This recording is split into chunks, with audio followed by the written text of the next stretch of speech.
This is Duke University.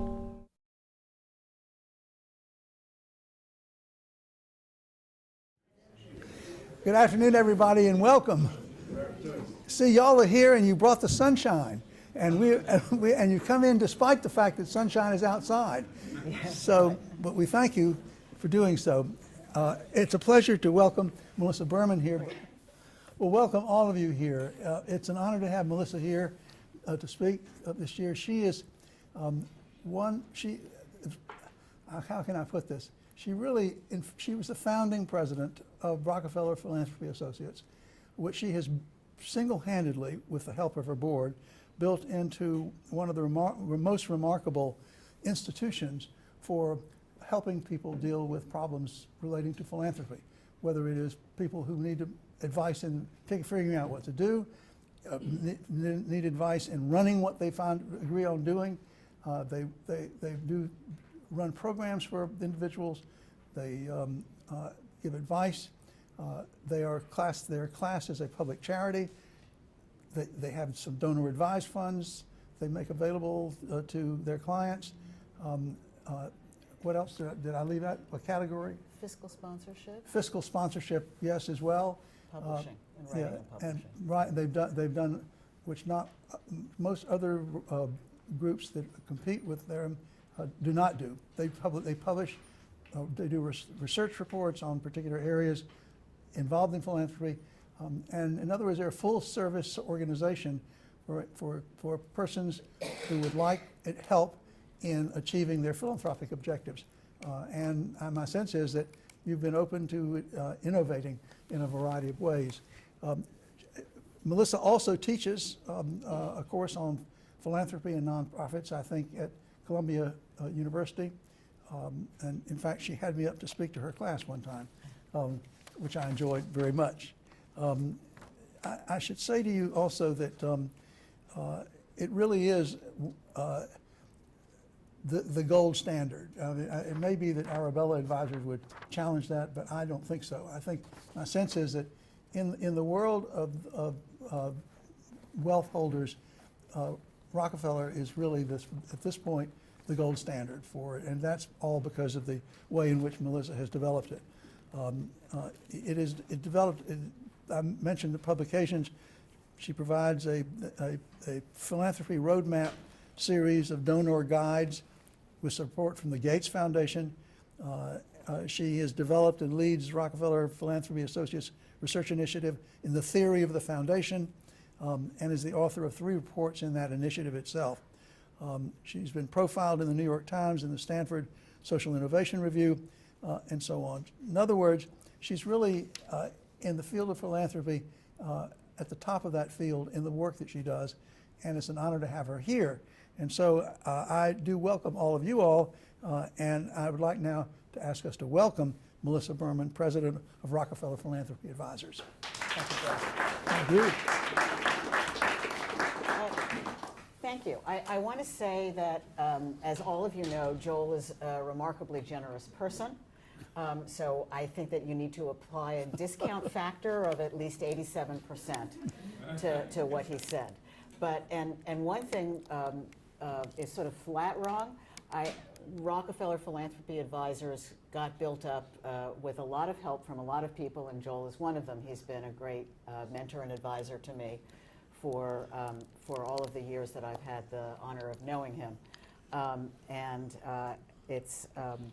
I work with a great team of people, and it's a wonderful time to be in the field of philanthropy.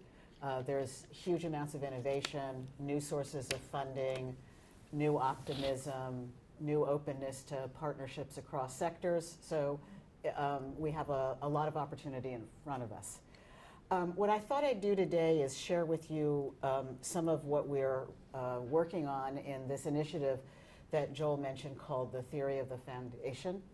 I'll talk both about some of the stuff that we've already published, and then I'll give you a little preview of some of the stuff that we're working on so that I can get your reactions and input, because this is really very nascent and nothing that we've written about it is in anything other than pencil at this point. So I think this is a great group of people with a great set of perspectives to help with this. So let me stand up so that I feel taller, and I can see the whole room this way. And just say to you, Joel gave a great overview of Rockefeller Philanthropy Advisors. We've been in existence since 2002. We were spun out of the Rockefeller's family office, actually, not out of the Rockefeller Foundation. We have good relations, of course, with the Rockefeller Foundation and the other Rockefeller philanthropies, but we came out of a family office environment. We work with donors around the world at this point. We're still very close to our Rockefeller family roots. This is a picture of John D. Sr. and his only son and heir, John Jr., standing behind him. John Jr.'s wife, Abby Aldrich Rockefeller, and their 6 children, the 5 Rockefeller brothers and the historically neglected daughter. We continue to have about half of the members of our board of directors from the Rockefeller family, and are proud to be able to talk about their legacy in the world of philanthropy around the world. So as Joel mentioned, we do strategic planning work. We actually run, we're the outsource program staff for quite a number of foundations, some global, some US. We serve as a fiscal sponsor and manage funder collaboratives, so we know how hard it is to get people with resources to cooperate and cede control. I don't know if you've ever yourself run across any issues in that field. And we do research, writing, do symposia and things like that. So it's a lot of fun. This picture illustrates some of our core values and ways of operating. One, this was taken in Inner Mongolia in China. 2, you can see that everybody is drinking wine. So that's an important part of our operating model. Even in the United States? Absolutely. We have a significant number, relatively speaking, disproportionate number of clients from the liquor business, and they're all wonderful people. And even more wonderful after you've been drinking together. So the work that we do, which is called The Theory of the Foundation, got this sort of grandiose title from an article of Peter Drucker's that I remembered from the years when I was working at the Conference Board, a business membership group that some of you, certainly somebody from IBM, which is a big supporter of the Conference Board, thank you still, is part of. And of course I read Peter Drucker's work as I was trying to learn about the business sector, since I was completely untrained in business. I don't know why they hired me. But Peter Drucker wrote this very beautiful, elegant article in the Harvard Business Review during an era in which the business sector seemed to him obsessively concerned with a lot of how-to tools. Total quality management, Six Sigma, managing the white space, value chain migration, all of these kinds of things. And he felt that too many businesses were ignoring some of the very fundamentals of their operation. He wrote this article called The Theory of the Business, which said that every organization needed to understand its mission, the environment it was operating in, and what its capabilities were, and that they needed to review those regularly because the world changed, and the business, the business that they were competing in changed, consumers changed, the market changed, and that all of those were actually precursors to strategy and to structure. And he specifically referred to organizations and not just businesses, and he even gave some examples from the nonprofit sector. So we decided that this might be a good model to apply to the foundation sector, in large part because, as all of you know, there's a lot of change in the foundation sector. I mentioned just a few factors at the beginning. If you looked at the list of the largest foundations in the US 25 years ago and today, the list would look very, very different, right? There are, we mentioned to somebody recently that we're, working with what could become a new billion-dollar foundation, and it's sort of like, oh, that's nice. It's not big news. Right. It's just not big news, a new billion-dollar foundation. So there are also a lot of new approaches in philanthropy, and there's a lot more reliance on the ideas of the philanthropic sector, as collectively many societies have a little less confidence in government as the source of solutions. But despite the wonderful efforts of people like Joel and Tony and my colleagues in lots of other universities, et cetera, relatively speaking, there isn't that much information about foundations as organizations. There's a lot that's written and a lot of well-developed ideas and evidence about how to think about the effectiveness of a grant-making program, the output of a foundation, so to speak.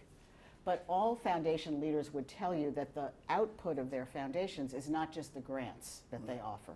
Foundations have other important resources, whether it's their voice, their convening capacity, their research and knowledge, their position as a kind of neutral arbiter that doesn't stand to make a profit off of anything. All of those things are part of what make foundations go, and assessing the impact of grants doesn't actually speak to any of it. In fact, a foundation is an organization like other organizations, and it has to be managed and led, has to allocate resources. And I think up until maybe certainly 10 years ago, this was regarded as a boring subject, and nobody would have funded it.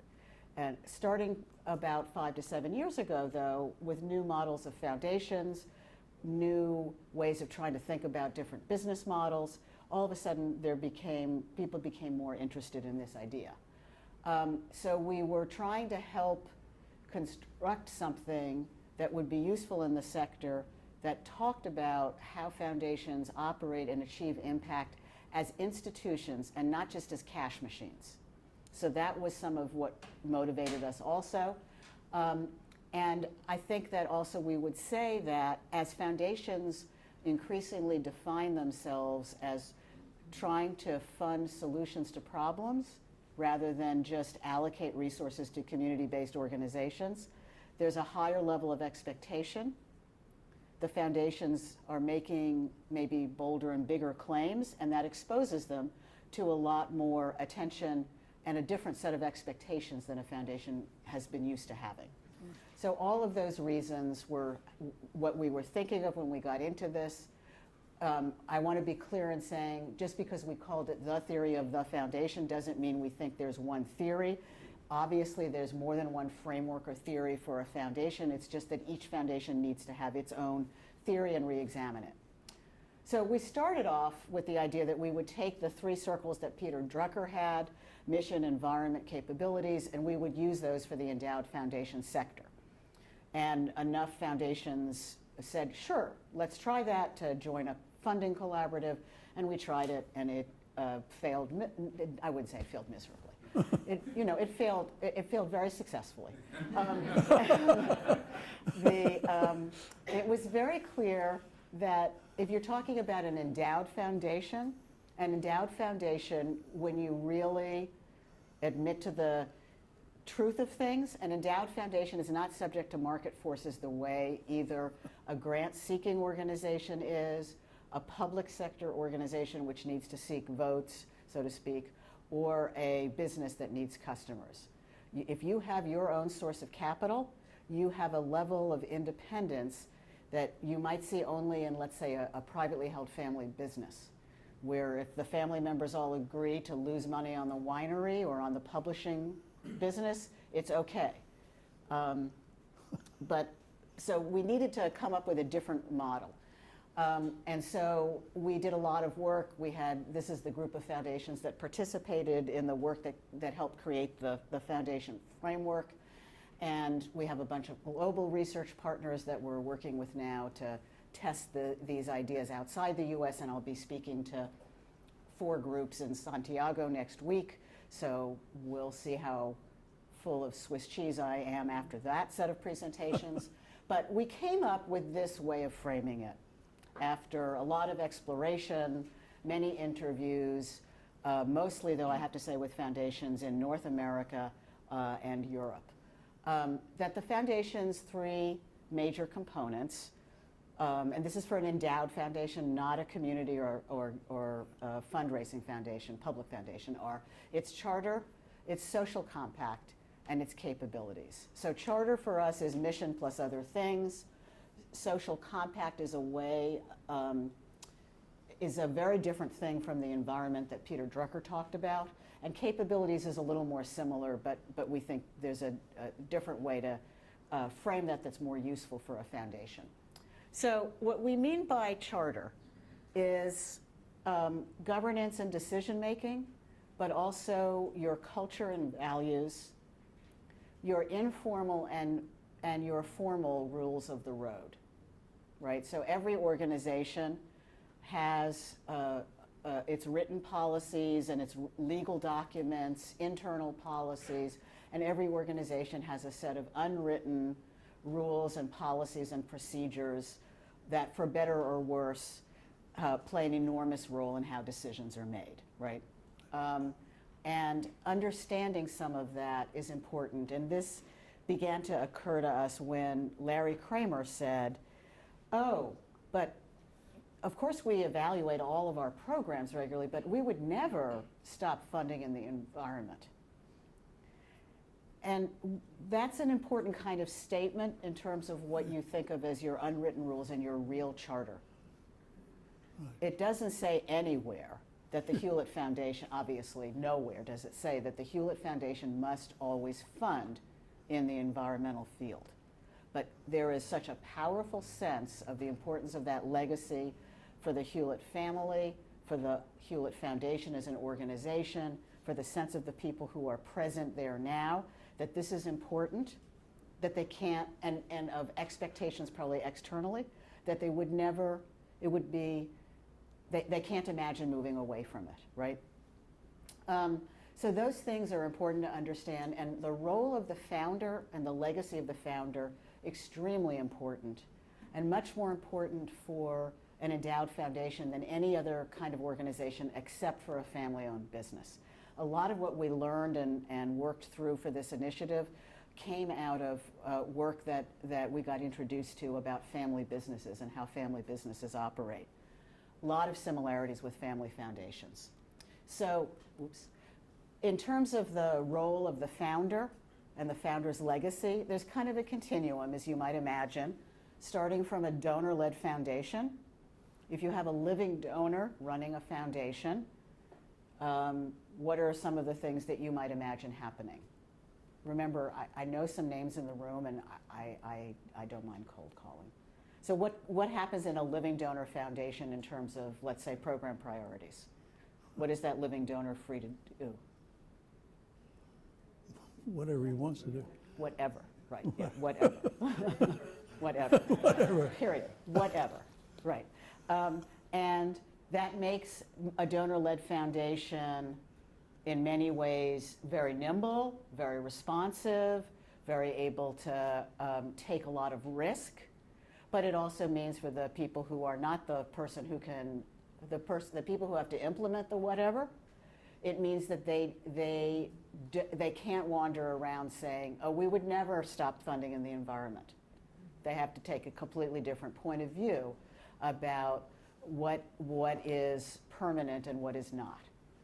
A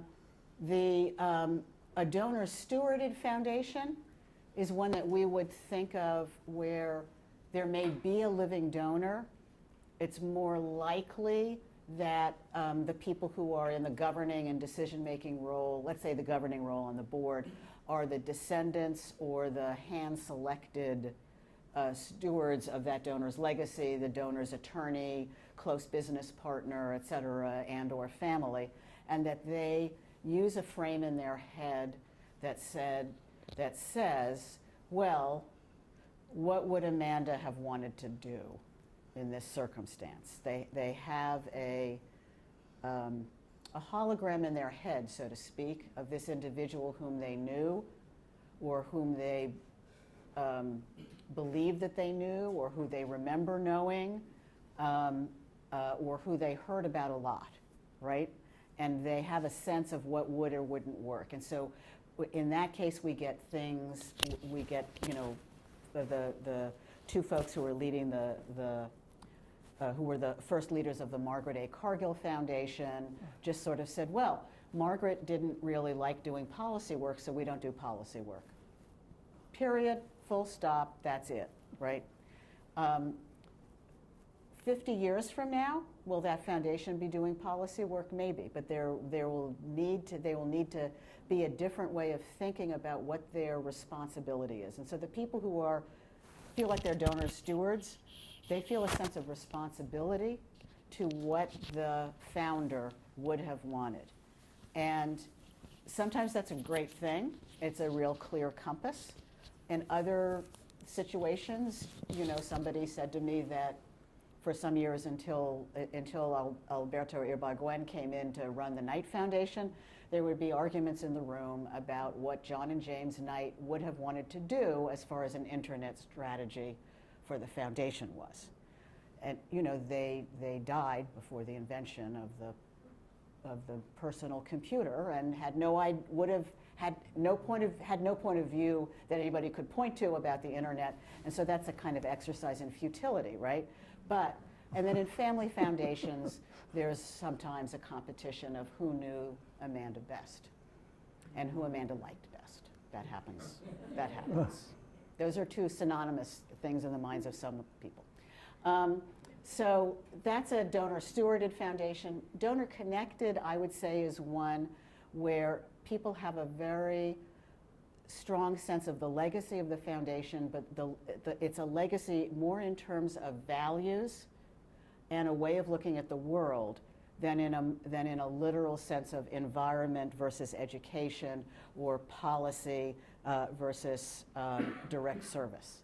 And so it's a sense of continuity that people want to point to, but it's much more from a values and place in the world perspective. It speaks much more to whether you tend to form a lot of partnerships or whether you act more independently, whether you concentrate your resources around one area or place, or whether you spread yourself around a multitude of places. Those kinds of decisions get factored in through a framework of how the original donor kind of thought about the world.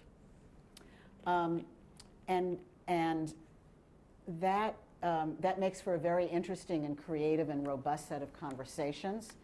Sometimes it makes for some difficult decisions that have to be made. So we worked with a foundation, family foundation, in a small, formerly industrial town in western Pennsylvania. Their last industrial employer had vanished a few years before. No member of the family who was on the board of the foundation lived in this town anymore. So what was their obligation, thinking about the donors, to continuing to support this town versus the causes, other kinds of causes? There's no right answer to that question, but that's the kind of thing that people think about when they're in that kind of foundation, whereas if it's in a foundation that has a much more open charter, the decision about moving forward into new issue areas can be made based only on how people view the current situation. There's no need to look backwards in any real way. So the Ford Foundation is famously independent of how the members of the Ford family who launched it thought about the world. Or where the Ford Foundation is chartered. Right, right. Michigan. Yes, that too, that too. The Rockefeller Foundation, for example, has a charter. Its founding documents establish its purpose as the well-being of mankind throughout the world. This covers a lot of bases. John D. Rockefeller Sr. and his son, John D. Rockefeller Jr., no longer played a leadership controlling role in the foundation after, I think, the 30s, or is it the 20s? Yeah, 30s. Yeah, due to some perceptions on the part of some people in Congress that they might be using the foundation to deal with various political issues that they were having some problems with. labor laws, stuff like that. So John D. Sr. and Jr. brought on board the good and the great and became sort of minority shareholders, so to speak, of the foundation at that point. But the well-being of mankind throughout the world doesn't leave you much of a guidepost to operate by, right? So there's a vague sense of the people who live inside the walls of the Rockefeller Foundation now that public health is a signature achievement of the Rockefeller Foundation, and that might be part of the legacy to look back to, but that's their choice. There have been many presidents of the Rockefeller Foundation who have sort of looked at global health or public health and went, that's nice, but that's not where we need to put our resources now. So that's a really, really important factor, and this is, in our view, this is unique to an endowed foundation. No other organization, except maybe a family business, needs to think about this kind of thing. So in addition to that, organizations, whether they're family funded or not, and so this model works, these parameters work for independent and corporate foundations as well. Your charter may be very narrow, or it may be extremely broad and open, like the well-being of mankind. There are certain foundations, conversion foundations, legally restricted to fund health, around health in a certain state of the union or something like that, right? Some organizations have a lot of written policies and a lot of written materials defining who they are and what they are, and others are much more lightly burdened with paper. And that's neither a good thing or a bad thing. Often that means that there isn't a good enough clarity on how it is that decisions are going to be made. You can add digital to that. Pardon? You know, the Duke Endowment. Yes. It's guided by this video that Mr. Duke, I'm sorry, not a video, a charter, which has to be read to trustees once a year. Yes. In the group assembled. Yes, right. So that's a very formal process, right? And some are very tied to history, like you have to listen to this every year, and some see the foundation as having a responsibility to be a resource for the present time, full stop, and the future. So the second quadrant, not quadrant, sorry, there are only 3 of them. The second of the 3 areas is the social compact, and that to us is a combination of things that has to do with who the foundation feels accountable to and how they exhibit that. Obviously, the regulatory environment that they're operating in is part of that. But then there are also a set of unwritten expectations from external forces that can be important for the foundation. So for example, we did a symposium on this at the Bellagio Center in Italy, and one of the participating foundations is headquartered in Lisbon, Portugal. And like a lot of European foundations, it's a combination grant-making and operating foundation, and one of the things that they operate is a symphony orchestra in the city of Lisbon, which they would dearly love to hand off to an appropriate nonprofit organization for whom this is a central mission and activity. The idea that they would be, abandoning the orchestra as it gets portrayed in the media becomes a big hue and cry, and they have to make a decision in the midst of all the other kinds of things that they might be wanting to change. Is this the battle they want to fight, or do they simply give into this expectation of a lot of important opinion leaders who help give them their license to operate, that it's going to be easier to just have violinists on the payroll of the foundation? And in fact, that they currently have violinists on the payroll of the foundation. So there's a sense, in other words, of what is it that gives you your license to operate? What changes are going to be met with dismay? How will you react to that? Who are those influencers? And then there's also a broader set of expectations that change over time about what's the proper arena for a foundation to be operating in, right?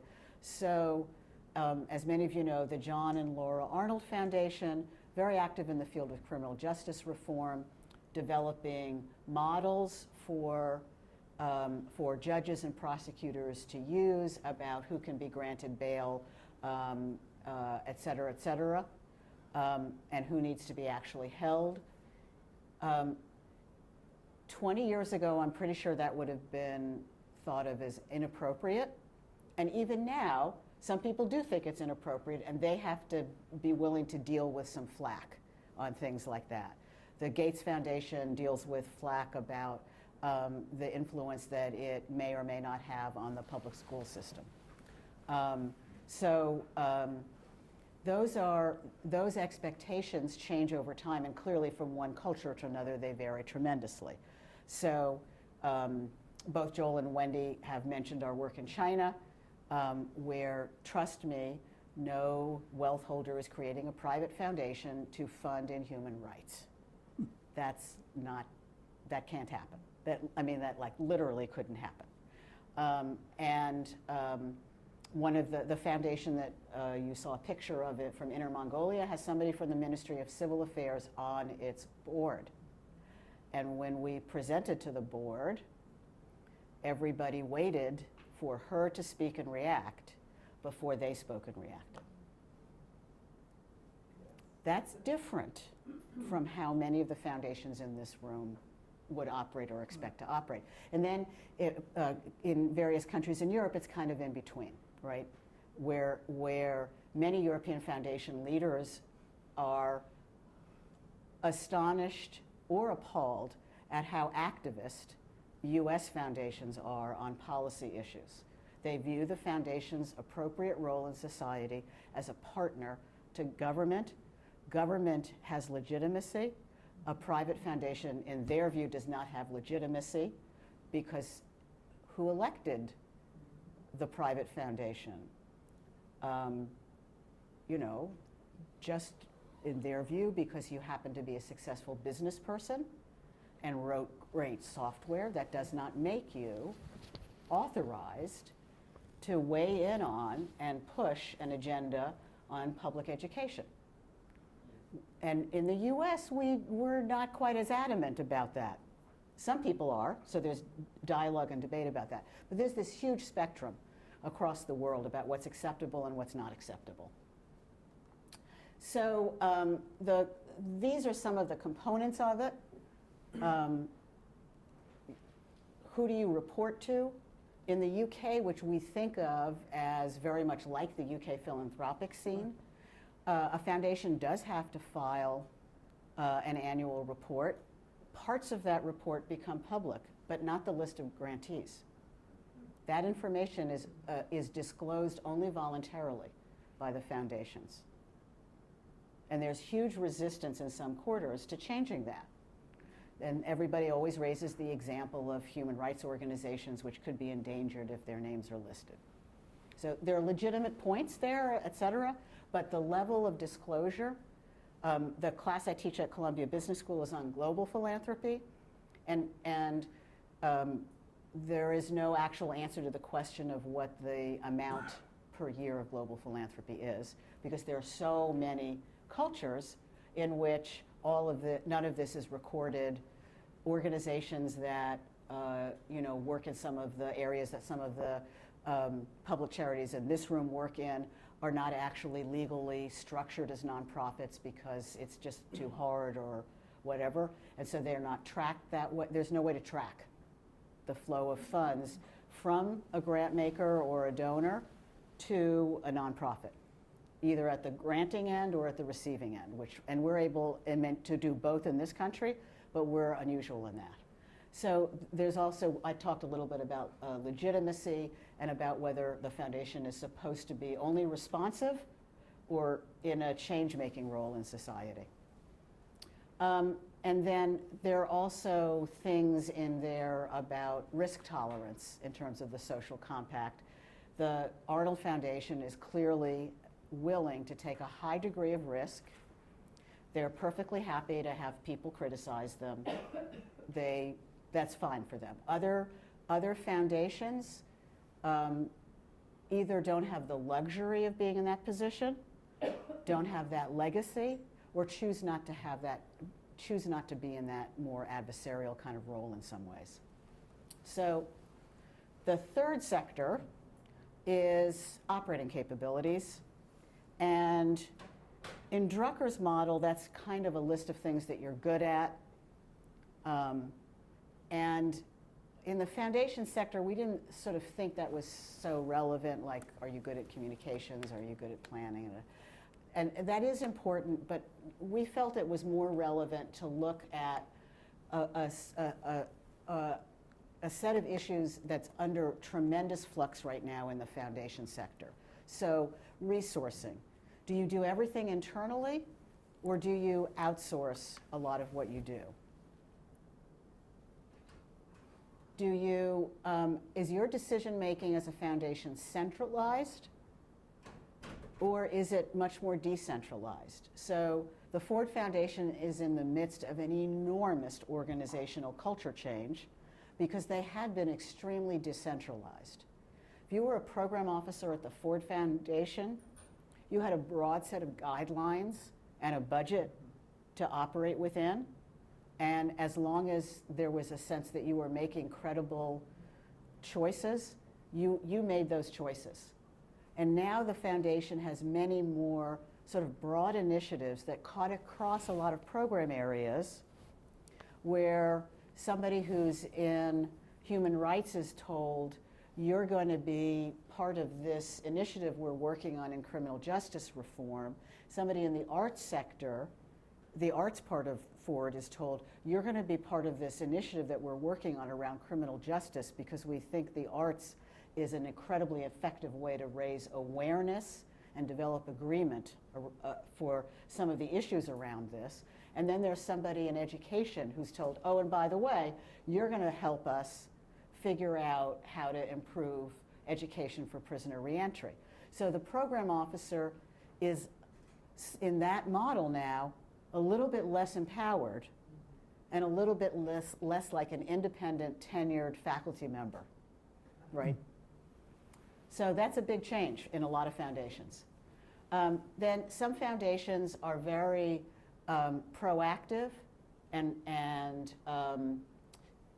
meaning that they set their own course, they develop a plan, and they execute against it. And it's like, this is what we're doing, we're moving forward, this is what we're doing for the next 3 years. We have to stick with our plan if we're going to achieve the results we want. Other foundations are much more willing to be reactive and responsive. And I'm sure you can see this is neither a right or a wrong. It's really a huge amount of management is choosing in which way you would like to be inefficient, right? So the same thing with flexibility. Some foundations are extremely creative.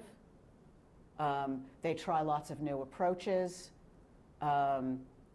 They are very open to ideas from the outside, and others are much more disciplined. They want to choose a field of work and pursue it in a very straight line kind of way. And again, it's not that one is better than the other. Each has its advantages and drawbacks. And then I think the last area has to do with how the foundation thinks of its programs and its programming, including communications and partnerships. Is it very broad, or is it very deep? And again, there are advantages and disadvantages to each. If you go only deep into the issue, let's say, of criminal justice reform, you may find that there are dimensions of it, including, for example, education, as I mentioned earlier, that you're not touching because you've chosen to go deep. On the other hand, if you're too broad, everybody knows what happens. You're, the victim of your last conversation, and it's hard to see what you're achieving. And then, are you networked or are you independent? Some foundations are almost always doing things in collaboration with other foundations, or with the public sector, or with multilateral organizations, or they have reached the stage where they're often really co-designing their programs with their major grantees. And other foundations are much more independent in how they act. They've developed their plan. They want to hold themselves accountable to those results. They've made a set of allocation decisions, and they don't want to pull back from them until those decisions have had a chance to play themselves out and have the results evidenced. In other words, they don't want to, buy IBM today and sell it tomorrow and buy Hewlett-Packard instead. And so, again, I'm not trying to say that one is better or worse than the other. These are clearly a set of choices where there are advantages and disadvantages, and very few organizations are consistently at one end or another of the spectrum. What we do find, by the way, is that some organizations want to have a very disciplined set of internal processes, and they want to be networked, and chaos ensues. Right? They show up at the meeting with the other funders and say, well, but we've made all our budget decisions for this year, so we'll be happy to think about doing something next year. And we can only fund organizations whose budget size is between $250,000 and $2.5 million. And this is what our application form looks like. And we couldn't make a grant unless this application form was completed. So we worked with a group of funders for one of the funder collaboratives that's under our aegis, and it took 18 months to get these issues straightened out. So I think to some extent that's what many of the foundations participating in this initiative are hoping to get out of it, is a way to try and understand if it's really important for us to be networked, what do we have to be willing to give up in terms of being disciplined and in terms of being proactive and in terms of being decentralized? Because one of the things about some of these really big funder collaboratives is that they have to be CEO to CEO to work, especially things like the Grand Bargain for Detroit, which was outside of everybody's program area. So then you start to become very top-down, and then you find yourself becoming top-down in an era in which we're ever more aware that we need to be much more respectful of and responsive to the voice of the beneficiary, the voices of the communities that are actually affected. So how do you do that when you're being top-down instead of bottom-up? I wish I knew the answer to that question. So I'm going to stop here. This is, all of this stuff is pretty much, by the way, in a publication that we did with the Foundation Center in their Grant Craft series. It looks like this. I would have been happy to send copies down for everyone, but they're out of print right now, and so we're working on getting some new ones. But it is on both the Foundation Center website and our website. It's a free public good. I probably should have said that before you started taking notes. I would love to hear you tell us a little bit about the thing we were talking about in my office. It's a project that grew out of a famous art collector's wish to do something about improving the criminal justice system. Yeah. This is a project that Rockefeller Philanthropy is actually administering. Yeah. Say a few words about that. I mean, it's unusual. So this is what's unusual in the sense of, here's the funder who launched this is a woman named Agnes Gund, who is one of New York City's leading arts philanthropists. Was the chair of the board of the Museum of Modern Art. When I had the real pleasure of going to meet with her in her apartment in New York, I asked the person who greeted me at the door to please walk more slowly, because what's on the walls and around is unbelievable. It's a woman in her 80s, and she collects art that is at the cutting edge. And she collects a lot of art of the kinds of artists who aren't part of the traditional privileged world of galleries and representatives and showings at Art Basel and stuff like that. So she began because some of her grandchildren are part African American, to have a kind of growing awareness of the dangers and the issues and challenges that they confronted simply because of what they looked like. And she combined that, of course, with the growing awareness that many of us have had since Ferguson of what the criminal justice system does to people and to communities and to families. And she approached Darren Walker, who's the president of the Ford Foundation. And Darren is an unusual institutional foundation president in that he has lots of interests outside the world of policy, et cetera. So he collects art. His husband is in the art business, and he knows a lot of art collectors and therefore arts philanthropists. So he has a personal relationship with Aggie Gund. And so she came to him and said, I'd like to do this. It's totally outside of the mission, charter, capabilities, et cetera, of my foundation. I don't want to start building a team of criminal justice experts. You have a team of criminal justice experts. If I give the money and I do it in a way that tries to invite other people who are arts philanthropists to say, I too could sell some art and use those proceeds to fund criminal justice reform. Would you figure out where the money should go? And he said, sure.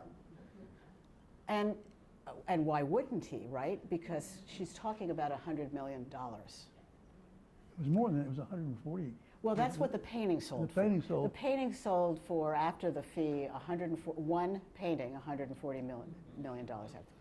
100 of it is going for the Art for Justice initiative over 5 years. And Darren said, but you can't give I don't want the Ford Foundation.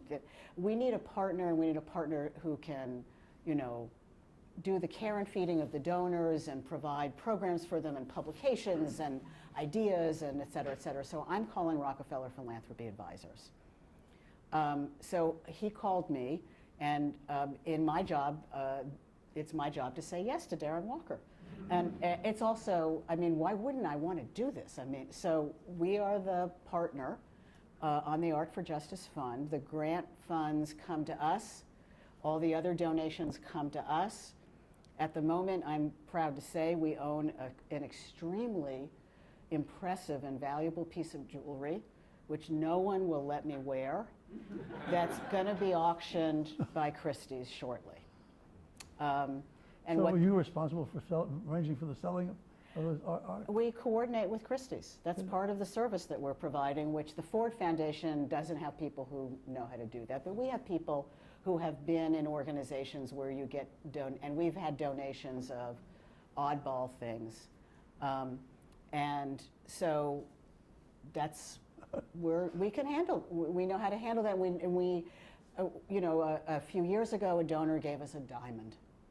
A really diamond, which again I was not allowed to wear, but it was the cover of the Phillips auction, jewelry auction thing, because that's a way for many people to fund philanthropy. Is you donate, if you're generous enough to do it this way, you donate the work itself to an organization that will, to a public charity that will sell it. You don't have to pay any capital gains. So if you sell it and donate the proceeds, you have to pay capital gains. On the other hand, the value that you get for the deduction is nowhere near what you would get, if you sold it. But many people do this. We work with a donor who, he and his wife donated about a dozen modern paintings, de Kooning and stuff like that, to the Jewish Communal Fund in New York. They were auctioned, and that created a $40 to $50 million fund that they used to advance the cause of nursing in the US, where it turns out the nursing shortage relates more to the lack of faculty than the lack of qualified potential students. So they fund people nurses to get their PhDs and become nurse scholars, so to speak, so that they can start to teach. There are a lot of people who do that. So we work with the Ford team. We're working on the issue of eliminating cash bail. We're working on the issues of unequal sentencing outcomes. And we're working on the issue of reentry. And we're working on the issue of awareness building. And both the reentry and awareness building are also using arts as a tool to raise awareness, to allow people who have been tangled up in the criminal justice system to find ways of using their voice, and to link that voice to communities. And it's gotten into a major project, because I know that Darren is now talking to his other friends who collect art and getting other donors to contribute to this fund. So yeah, we did an event in someone's home in San Francisco recently. So it's a very that's the kind of partnership that would not have happened before, and I think most foundation presidents would not have been willing to take some of this on. Aggie Gund is not a passive investor here. She is part of the governing board. She reads the docket. She asks a lot of questions. She goes on site visits. She asks for the team to look into issues that are personally meaningful to her, like, you know, what can we do to help parents in jail so that their children are not suffering as much as they might ordinarily, things like that. So she has gotten up to speed. The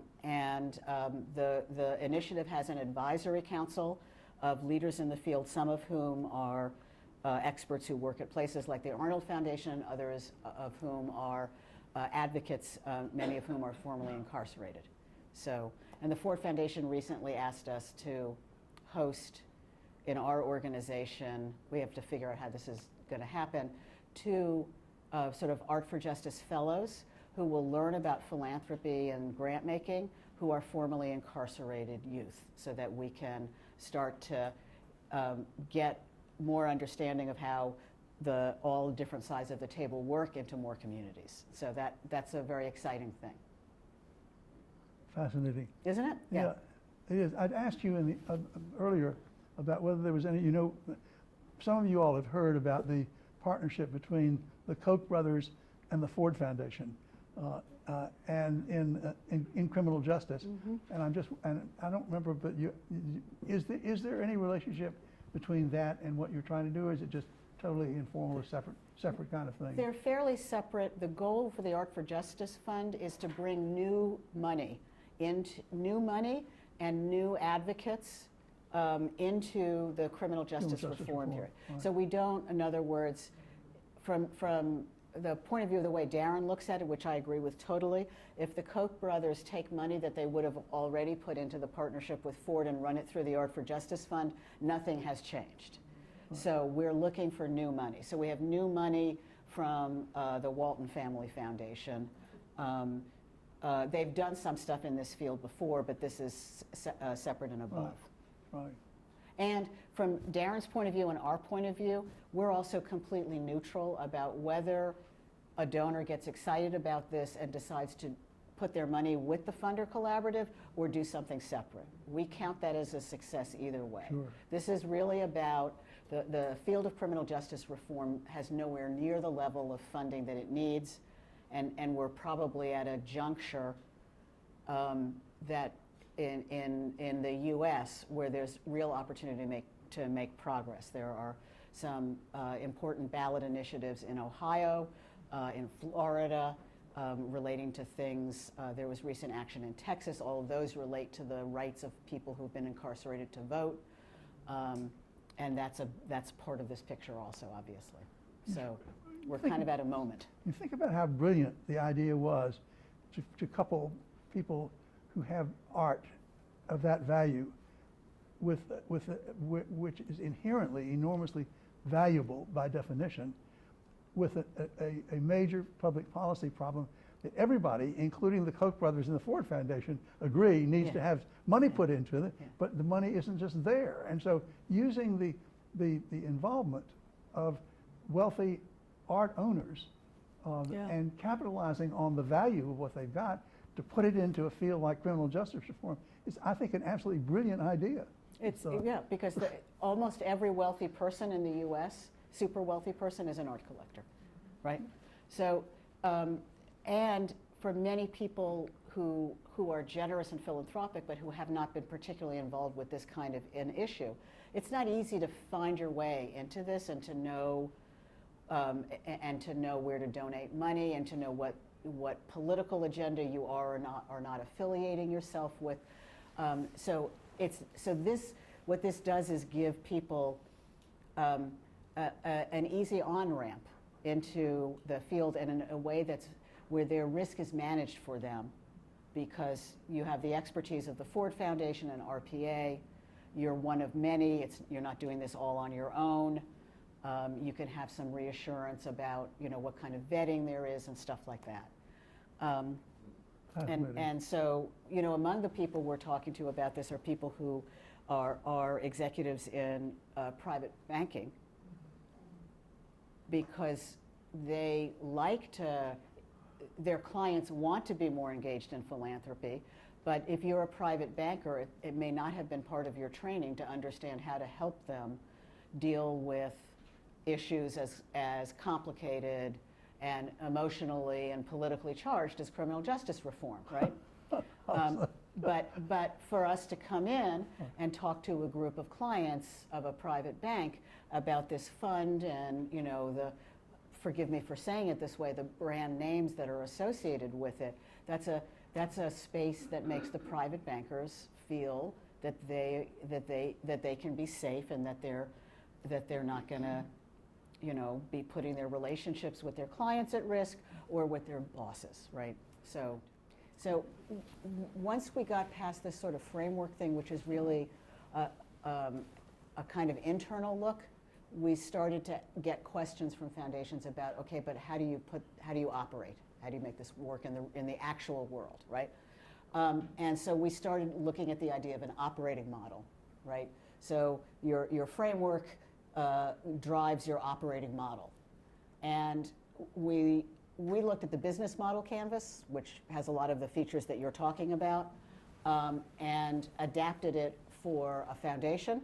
And what you see in the green circle is the state of the world, right? And that has to do with the fact, as for a few examples, foundations that were funding in conservation began to realize that they needed to turn their attention to climate change. That, putting land into conservation is a part for climate change, but it's not the whole answer. It means that you have to think about who your communities are.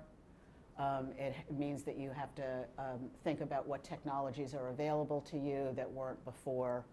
You have to think about political constraints, political risk, country risk. So that's where all of those things that you were just mentioning kind of live. So we situated that in a foundation's operating model, because that's not so much about identity, but about what do we do?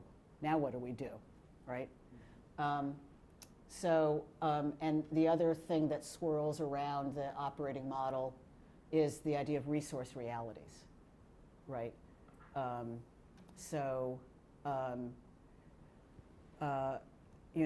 There's that has to do with the availability of not just money, but talent, technology, a kind of operating climate, right? Things like that. So that's where we're bringing the outside world into this, is through a look at operating models. So this is brand new. We're going to be sending out a working paper about this philanthropy canvas as an operating model to the 30 some odd foundations that have been kind enough to fund this work and share their reactions, and then we're going to discuss it at the Pecanico Center in May. Oh. Assuming there's something left of this after people shred it, but we'll see. And, yeah, go ahead, sorry. What we're trying to figure out is, are there some sort of, types of operating models that would be useful? So a lot of interesting work has been done about different ways that foundations achieve impact. Joel is a leader in this. His work about American foundations and the different ways that they achieve impact, whether it's human capital or research or other things like that, is the foundation of what we're building on here. But we're trying to talk about how foundations operate as institutions, not just the kind of work that they fund on the outside. And so we're thinking of models like a talent agency. So if you're a talent agency, you want to find the sharpest, best people in the community working on the issues that you care about, and you want to empower them, meaning you don't want to come to them and say, hi, I have a solution. Can I contract with you to implement it? You want to say, I believe that you're on the right path here and I want to help you. And then, like a talent agency, you showcase them to other people. You introduce them to other funders. You get them in front of the media.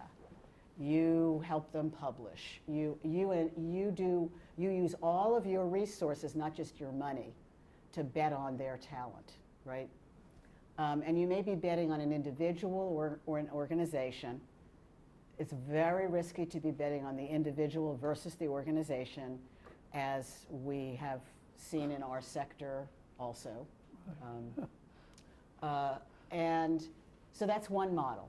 Another model is the think tank model, where you go, we're going to bring in a bunch of smart people here, and we're going to try and come up with an answer, and then we're going to look for organizations outside us to trial run them. The Arnold Foundation does a lot of that. I would say increasingly, in recent years, the Rockefeller Foundation has done a lot of that. So those are people that, then you need to bring in people who are, good at strategy, good at issue analysis, but not necessarily implementation, because that's going to be outside, right? And then you have foundations that are acting a lot more like a real estate project developer. You want to get something done that is not in your power alone to do with grant dollars, right? So you need to have policy change. You need to you need to have community-based organizations endorsing it. You need to have a lot of advocacy work done. You need to have people figure out how to risk manage it so that people will come to the table. All of this, you need to provide neutral space. You need to have all of these moving parts coming together. And grant making is a tenth of it. It might be a very important tenth or 20% of it, but it's only part of it. So our offices used to be with the Rockefeller Brothers Fund, and the guy who's their program director in the environment, I remember thinking in my ignorance back then that he was like getting away with murder, because he really spent, as far as I could tell, only 15% at most of his time reading proposals and making decisions about who was going to get a grant. But actually his job was to be a campaign manager. And he went out and built coalitions with the corporate sector, with government multilateral entities, with various kinds of consumer youth groups on campuses, all this other kind of stuff. He was a cross between a campaign manager and a real estate project developer. Grant making was really only 15% of what he needed to do to achieve his goals. That, for many foundations, that's a very different model person than someone who's an issue expert who has a budget and who holds him or herself responsible for using that expertise in that budget. But there are echoes of, we're running over time, so I don't want to prolong it unnecessarily. But when I think about the great foundation program officers whom I know of or know, that's the way Mike Sverdov operated. I mean, he built coalitions. Yeah. He provided seed money. He wanted to go out and campaign, but he showcases to other places. So in a sense, you crystallizing and putting into an analytic framework what the best values have been and how the best people doing this historically over the past 100 years. And I think that great foundation people have been doing this forever. And what I would say is one suggestion that I made, which no one liked, not a single foundation liked, is this activity is nowhere on the balance sheet, so to speak, of a foundation. Nowhere. Right. And I don't mean even in terms of the traditional way that a foundation accounts for itself. Right. There is a category called direct charitable activity, and a foundation can allocate cost and time against it. But unless you really have to, it's just an annoyance. And Right. the people who understand how to fill out the 990 and the people who are doing this work, Right. by and large, are not the same people. That's right. Right? Just like foundations run across problems where the people who know how to invest and the people who know about the issues are not the same people. Sometimes they are literally in different cities. And so when you want to do impact investing, it's not easy.